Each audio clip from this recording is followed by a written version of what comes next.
आज की क्लास में हम सीखेंगे कि हमारे पास ट्रांसपोर्टेशन प्रॉब्लम में जो हम ऑप्टिमलिटी टेस्ट करते हैं ना, इस ऑप्टिमलिटी टेस्ट का मीनिंग क्या है और ये ऑप्टिमलिटी टेस्ट हम क्यों करते हैं। अब जब हम initial basic feasible solution calculate करते हैं तो हमारे पास एक ट्रांसपोर्टेशन कॉस्ट निकल के आ जाती है, ठीक है ना। अब ये जो टोटल ट्रांसपोर्टेशन कॉस्ट निकल के आई है, क्या ये सच में मिनिमम है या सच में ऑप्टिमल है, इसी चीज को चेक करने के लिए हम ऑप्टिमलिटी टेस्ट करते हैं। मींस ऑप्टिमलिटी टेस्ट के द्वारा हम ये चीज इंश्योर करते हैं कि भाई ये जो ट्रांसपोर्टेशन कॉस्ट निकल के आई है ये ऑप्टिमल ही है ना, ये मिनिमम ही है ना, कहीं ऐसा तो नहीं कि इसको और इंप्रूव किया जा सकता है, इसको और कम किया जा सकता है। तो ऑप्टिमलिटी टेस्ट में मेरे पास दो चीजें निकल के आ सकती हैं। पहली चीज ये कि भाई आपने जो ट्रांसपोर्टेशन कॉस्ट निकाली है वो ऑप्टिमल है, तो इसका मतलब ये एक मिनिमम ट्रांसपोर्टेशन कॉस्ट है, ठीक है। आपका सोल्यूशन फाइनल है, जो आपने एलोकेशंस करी है वो आपकी फाइनल एलोकेशंस है और वो उन एलोकेशंस के बेसिस पर जो आपकी ट्रांसपोर्टेशन कॉस्ट निकल के आ रही है वो आपकी ऑप्टिमल ट्रांसपोर्टेशन कॉस्ट है। दूसरा, जब आप ऑप्टिमलिटी टेस्ट करते हो तो सेकंड चीज आपके सामने क्या आ सकती है, सेकंड चीज आपके सामने ये निकल के आ सकती है कि भाई आपका ये जो ट्रांसपोर्टेशन कॉस्ट आपने निकाली है ना, ये ऑप्टिमल नहीं है, ठीक है। इसमें इंप्रूवमेंट का स्कोप है, इसमें इंप्रूवमेंट का स्कोप है, मींस इस कॉस्ट को और कम किया जा सकता है। तो जब इस कॉस्ट को और कम किया जा सकता है तो इसका मतलब ये जो मेरी इनिशियल बेसिक फीजिबल सॉल्यूशन की हेल्प से जो मैंने ट्रांसपोर्टेशन कॉस्ट निकाली है वो मेरी ऑप्टिमल ट्रांसपोर्टेशन कॉस्ट नहीं है। तो मुझे ऑप्टिमल ट्रांसपोर्टेशन कॉस्ट को निकालने के लिए क्या करना होगा, अपने इनिशियल बेसिक फीजिबल सॉल्यूशन में जो मैंने एलोकेशंस करी है उन एलोकेशंस को मुझे इंप्रूव करना होगा। इन अदर वर्ड्स में बोलूं, मुझे अपने सॉल्यूशन को इंप्रूव करना होगा। और ये इंप्रूवमेंट हम कब तक करते रहते हैं अपने सॉल्यूशन में, जब तक हमारे पास जो हमारी ट्रांसपोर्टेशन कॉस्ट है वो हमारे पास ऑप्टिमल ट्रांसपोर्टेशन कॉस्ट नहीं आ जाती। अब क्वेश्चन ये राइज होता है कि जो इनिशियल बेसिक फीजिबल सॉल्यूशन हम निकालते हैं, हमारे पास ये जो टोटल ट्रांसपोर्टेशन कॉस्ट निकल के आती है, इसमें ऐसी पॉसिबिलिटी क्यों बन सकती है कि इसको इंप्रूव किया जा सकता है। देखिए, इस पॉसिबिलिटी का अराइज होने का रीजन ये होता है कि हम जब इनिशियल बेसिक फीजिबल सॉल्यूशन निकालते हैं ना, तो हम हर सेल में एलोकेशन नहीं करते, हम हर सेल में एलोकेशन नहीं करते। Depending upon method of finding initial basic feasible solution, आप नॉर्थ वेस्ट लगा रहे हो या आप लीस्ट कॉस्ट लगा रहे हो या वैम लगा रहे हो, अकॉर्डिंगली हम सेल्स सेलेक्ट करते हैं और उन सेल्स में एलोकेशंस कर देते हैं और हमारे पास हमारी टोटल ट्रांसपोर्टेशन कॉस्ट निकल के आ जाती है। अब हम सारे सेल्स में तो एलोकेशंस करते नहीं है, कुछ तो हमारे पास अनएलोकेटेड सेल्स या एम्प्टी सेल्स बच जाते हैं। तो इसलिए पॉसिबिलिटी राइज होती है कि भाई आपने जो सेल्स छोड़ दिए, आपने जो सेल्स छोड़ दिए, कि ऐसा तो नहीं था कि उनमें से भी कोई सेल सिलेक्ट कर लेते तो आपकी जो टोटल ट्रांसपोर्टेशन कॉस्ट है वो और कम हो जाती। मतलब आपने जिन एलोकेटेड सेल्स में एलोकेशंस करी है, हो सकता है उनमें से कुछ सेल्स ऐसे थे जिनमें आपको नहीं करनी चाहिए थी, ठीक है ना। उनको छोड़कर आपने अनएलोकेटेड सेल्स जो आपने छोड़ दिए वहां पे एलोकेशन कर दी होती तो आपकी टोटल ट्रांसपोर्टेशन कॉस्ट और कम हो जाती। कहीं ऐसा तो नहीं है कि हमने उन सेल्स को छोड़ के गलती कर दी। अब जिन सिलेक्टेड सेल्स में हमने एलोकेशंस करी है, क्या वो सारी एलोकेशंस हमें सच में ऑप्टिमल कॉस्ट दे रही हैं, या उनमें से कुछ सेल्स को हमें छोड़कर उन सेल्स में एलोकेशंस करनी चाहिए थी जहां पे हमने नहीं करी। तो इसी चीज को हम चेक कर रहे होते हैं ऑप्टिमलिटी टेस्ट में। ऑप्टिमलिटी टेस्ट हमें इसी चीज में हेल्प करता है कि भाई आपकी जो एलोकेशंस आपने करी है वो आपकी ऑप्टिमल ट्रांसपोर्टेशन कॉस्ट आपको देंगी कि नहीं, ठीक है ना। इसकी हेल्प से हम फाइंड आउट करते हैं कि आपने जिन सेल्स को छोड़ा है उनको छोड़ के भी गलती तो नहीं करी, ठीक है ना। और अगर आपने गलती करी है तो आपका रिजल्ट इस टेस्ट में यह आएगा कि आपका जो सोल्यूशन है वो ऑप्टिमल नहीं है। तो फिर हम क्या करते हैं, हम अपने सोल्यूशन को ऑप्टिमल सोल्यूशन बनाने के लिए उसमें इंप्रूवमेंट्स करते हैं। ये जो इंप्रूवमेंट्स करी जाती है, ये ऑप्टिमलिटी टेस्ट में जो मेथड्स लगाते हैं, Modi method, stepping stone method, इन्हीं मेथड्स की हेल्प से इन इंप्रूवमेंट्स को किया जाता है।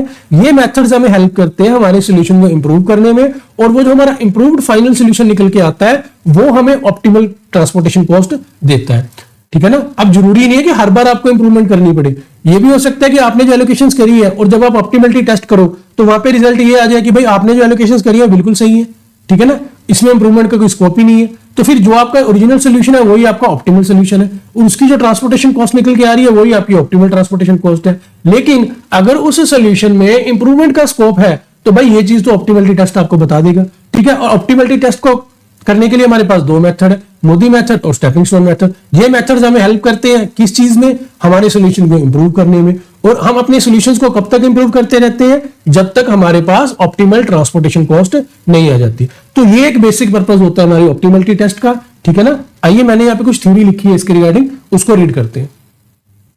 देखिए मैंने क्या लिखा है, मैंने लिखा है after computation of initial basic feasible solution we can proceed to know whether the solution so obtained is optimum और not, that is whether the solution give the minimum total transportation cost, ठीक है। यहाँ पे मैंने क्या लिखा है, जब हम अपना initial basic feasible solution calculate कर लेते हैं उसके बाद हमें क्या करना होता है, उसके बाद हम ऑप्टिमलिटी को चेक करते हैं, ठीक है। हम ये देखते हैं कि भाई ये जो सॉल्यूशन हमने फाइंड आउट करा है ये ऑप्टिमम है या नहीं, ठीक है, ये हमें मिनिमम टोटल ट्रांसपोर्टेशन कॉस्ट दे रहा है या नहीं, या इन अदर वर्ड्स बोलूं हमें ऑप्टिमल ट्रांसपोर्टेशन कॉस्ट दे रहा है या नहीं। ठीक है ना। अब आगे मैंने क्या लिखा है, सोल्यूशन सो ऑब्टेन्ड। ठीक है ना, जो हमने सोल्यूशन ऑब्टेन करा है वो ऑप्टिमल हो भी सकता है और नहीं भी हो सकता। ठीक है ना, मैंने अभी आपको बताया ना कि जब हम ऑप्टिमलिटी टेस्ट करते हैं तो उसमें पता चलता है कि हमारा जो सोल्यूशन है वो ऑप्टिमल है या नहीं है। तो अकॉर्डिंगली मैंने यहाँ पे लिखा है कि हमारा जो सोल्यूशन हम ऑब्टेन करते हैं वो ऑप्टिमल हो भी सकता है और ऑप्टिमल नहीं भी हो सकता। ठीक है ना। उसके बाद मैंने आगे क्या लिखा है, अगर तो मेरा सोल्यूशन ऑप्टिमल है, ठीक है, फिर क्या होगा, फिर जैसे मैंने अभी आपको बताया कि हमें कोई भी इंप्रूवमेंट करने की जरूरत नहीं है। ठीक है, फिर वहां पे इंप्रूवमेंट पॉसिबल ही नहीं है।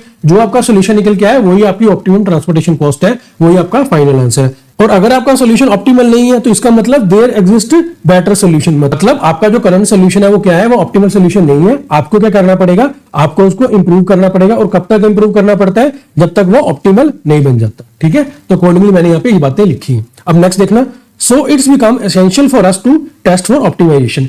इन्हीं रीजंस की वजह से ये बहुत जरूरी है हमारे लिए कि हम क्या करें, ऑप्टिमाइजेशन का टेस्ट करें। क्योंकि जब हम ऑप्टिमाइजेशन टेस्ट करेंगे या ऑप्टिमलिटी टेस्ट करेंगे तभी तो हमें पता चलेगा ना कि हमारा सोल्यूशन ऑप्टिमल है या नहीं है। ठीक है, अब नेक्स्ट देखना मैंने क्या लिखा है, for this purpose we first define non degenerate basic feasible solution. देखिए, जब आप ऑप्टिमलिटी टेस्ट लगाने जाओगे तो एक चीज आपको हमेशा चेक करनी है। ठीक है, ये एक प्री कंडीशन है। वो क्या है कि आपका जो इनिशियल बेसिक फिजिबल सोल्यूशन है ना, वो क्या होना चाहिए, नॉन डीजेनरेट होना चाहिए। क्या होना चाहिए, नॉन डीजेनरेट। ठीक है, अगर वो नॉन डीजेनरेट है तभी हम उसके ऊपर ऑप्टिमलिटी टेस्ट अप्लाई कर सकते हैं। अगर वो नॉन डीजेनरेट नहीं है, यानी कि डीजेनरेट सोल्यूशन है, तो सबसे पहले आपको डीजेनरेट सोल्यूशन को नॉन डीजेनरेट सोल्यूशन में कन्वर्ट करना होगा। अब ये डीजेनरेसी क्या होती है, नॉन डीजेनरेसी क्या होती है, कैसे हम डीजेनरेसी को नॉन डीजेनरेसी में कन्वर्ट करते हैं, या इन अदर वर्ड्स बोलो कैसे हम डीजेनरेसी वाली प्रॉब्लम को रिजॉल्व करते हैं। ठीक है, इसके ऊपर एक डिटेल्ड वीडियो ट्रांसपोर्टेशन प्रॉब्लम वाली हमारी प्लेलिस्ट में ऑलरेडी अपलोडेड है, आप उसे रेफर कर सकते हैं। वहां पे इन चीजों को बहुत ही डिटेल में एक्सप्लेन किया गया। ठीक है, तो अब हमें क्या पता चला, हमें यह पता चला कि ऑप्टिमलिटी टेस्ट लगाने से पहले हमें यह देखना होता है कि हमारा जो सोल्यूशन है वो नॉन डीजेनरेट है या नहीं। अब ये देखने के लिए कि हमारा जो इनिशियल बेसिक फिजिबल सोल्यूशन है वो नॉन डीजेनरेट है या नहीं, उसके लिए हम दो प्रॉपर्टीज चेक करते हैं। हम क्या करते हैं, टू प्रॉपर्टीज चेक करते हैं। अगर ये दो प्रॉपर्टीज हमें मिल रही है फिर हम कहेंगे कि हमारा जो इनिशियल बेसिक फिजिबल सोल्यूशन है वो नॉन डीजेनरेट सोल्यूशन है। ठीक है, और अकॉर्डिंगली हम उसके ऊपर ऑप्टिमलिटी टेस्ट अप्लाई कर सकते हैं। और अगर हमारा ये जो प्रॉपर्टीज है ये नहीं मिल रही है सोल्यूशन के रिगार्डिंग हमें, तो इसका मतलब ये है कि हमारा जो सोल्यूशन है वो डीजेनरेट सोल्यूशन है। हमें उससे पहले नॉन डीजेनरेट सोल्यूशन में कन्वर्ट करना होगा, उसके बाद ही हम ऑप्टिमलिटी टेस्ट लगा सकते हैं। तो कौन सी दो प्रॉपर्टीज है वो देखिए। फर्स्ट प्रॉपर्टी क्या है, फर्स्ट प्रॉपर्टी ये है कि rim requirement should be equal to number of allocation. जो मेरी रिम रिक्वायरमेंट है ना वो बराबर होनी चाहिए किसके, नंबर ऑफ एलोकेशंस के। अब सर ये रिम रिक्वायरमेंट क्या होती है, देखिए रिम रिक्वायरमेंट का मतलब होता है m प्लस n माइनस 1। ठीक है, ये m क्या है, m का मतलब नंबर ऑफ रोज, जो आपका मैट्रिक्स दिया गया है आपको। ठीक है, जो आपको ट्रांसपोर्टेशन का टेबल दिया गया उसमें आप काउंट करोगे कितनी नंबर ऑफ रोज है। अब सपोज करो उसमें 4 रोज है, कितनी रोज है, 4 रोज, तो m की वैल्यू क्या होगी 4, तो यहाँ पे लिख देंगे 4। ठीक है, प्लस n, n क्या है, आप उस टेबल में काउंट करोगे कि कितने नंबर ऑफ कॉलम्स है। ठीक है, जितने नंबर ऑफ कॉलम्स होंगे वो हमारी n की वैल्यू है। अब सपोज करो 4 ही कॉलम है उसमें, तो यहाँ पे हम लिख देंगे 4। ठीक है, तो n की वैल्यू क्या आ गई 4 माइनस 1, तो ये 4 प्लस 4 8 माइनस 1 7, तो रिम रिक्वायरमेंट हमारी कितनी होगी 7। अब हम काउंट करेंगे उस टेबल में हमारी जो नंबर ऑफ एलोकेशन है वो कितनी है। ठीक है ना, हमने अपने जो सिलेक्टेड सेल्स होते हैं उनमें हमने एलोकेशन करी होती है, आप उन सारी एलोकेशन को काउंट करोगे। अब सपोज करो जब आपने उस टेबल में एलोकेशन को काउंट करा तो आपकी एलोकेशन निकल के आई 6। तो आप देखना जो आपका रिम रिक्वायरमेंट है, रिम रिक्वायरमेंट कितनी है आपकी 7, क्या वो नंबर ऑफ एलोकेशन के बराबर है, नहीं। रिम रिक्वायरमेंट तो है 7 लेकिन आपकी नंबर ऑफ एलोकेशन कितनी है 6, तो ये तो भाई अनइक्वल है। तो अगर ये अनइक्वल है तो इसका मतलब ये हमारी कंडीशन सेटिस्फाई नहीं हुई। तो अगर ये हमारी कंडीशन सेटिस्फाई नहीं हुई तो इसका मतलब ये होगा कि भाई कि हमारा ये जो सोल्यूशन है ना ये डीजेनरेट सोल्यूशन है, ये नॉन डीजेनरेट सोल्यूशन नहीं है। तो अगर ये डीजेनरेट सोल्यूशन है तो फिर तो पहले मुझे डीजेनरेसी रिमूव करनी पड़ेगी, डीजेनरेसी को रिजोल्व करना पड़ेगा, उसके बाद ही मैं ऑप्टिमलिटी टेस्ट लगा पाऊंगा। ठीक है, तो इस तरह से हमारे पास ये हमारी फर्स्ट प्रॉपर्टी होती है। अब जैसे सपोज करो हमारी जो रिम रिक्वायरमेंट 7 थी और हमारी जो नंबर ऑफ एलोकेशन है वो भी 7 आ जाती। ठीक है, जब हमने काउंट करा तो हमारी नंबर ऑफ एलोकेशन भी 7 है, तो इसका मतलब 7 इज इक्वल टू 7, यानी कि rim requirement is equal to number of allocation.